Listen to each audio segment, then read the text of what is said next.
तो हेलो दोस्तों, आज हम लोग बात करेंगे भोजपुरी की पहली पैन इंडिया फिल्म महादेव का गोरखपुर के रिलीज डेट के बारे में।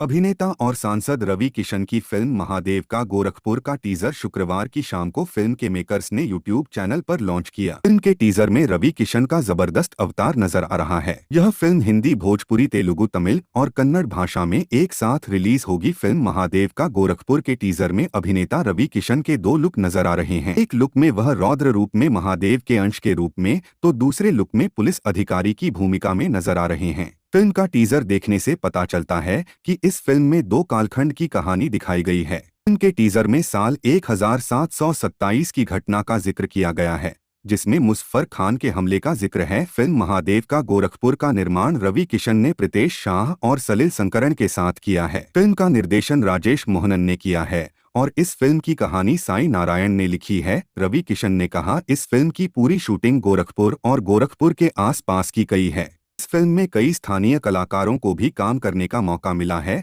अगर बात की जाए मूवी के रिलीज डेट को लेकर, तो मेकर्स के तरफ से कोई ऑफिशियल जानकारी नहीं है, लेकिन शायद इस मूवी को इस साल 2024 में महाशिवरात्रि में रिलीज किया जाए, ऐसा अनुमान लगाया जा रहा है।